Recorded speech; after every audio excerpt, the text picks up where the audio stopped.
बिस्मिल्लाहिर्रहमानिर्रहीम। आज हम गए हुए थे मंडी जहाँ पे कबूतर, चिड़िया, मुर्गियाँ सब मिलती हैं। उस मंडी में जाने के बाद हमें पता चला कि यहाँ पे तो बहुत सारी चीज़ें फ़रोख्त होती थी, जिसमें कबूतर थे, बड़ी बड़ी नस्लों के कबूतर, असील मुर्गे, ब्लैलर मुर्गे और जी बतखें, असील मुर्गियाँ, कबूतर, हत्ता कि हमने वहाँ पे और बहुत कुछ देखा। क्योंकि मैंने जब जा रहा था तो सऊदी ने बोला ममनू है असील मुर्गियों के पास जाना, तो मैं पीछे हट के चला गया। दूसरी तरफ देखा तो कुछ चूहे नज़र आ रहे थे, जो चूहे भी बेचे जा रहे थे। खरगोश हैं, तितर हैं, ख़रीदने वालों की लाइन लगी हुई थी। ये देखिए तितर और खरगोश भी नज़र आ रहे हैं। और दूसरी साइड पे जैसे ही मुड़े तो ये इधर हमें चूहे नज़र आए और चूहों के साथ साथ तोते, कई नस्ल के तोते थे, छोटे बड़े,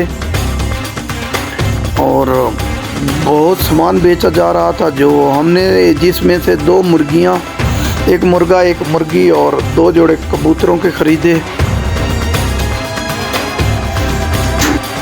हो सके तो हमारे चैनल को सब्सक्राइब कर दें, लाइक कर दें, शेयर कर दें। और ये देखिए तोते, हम आपके लिए प्यारी प्यारी वीडियो लाते रहेंगे अपने चैनल पे। और हमारे चैनल का नाम है किंग ऑफ पंजाब 188। और मासलाम, खुश रहें, आबाद रहें।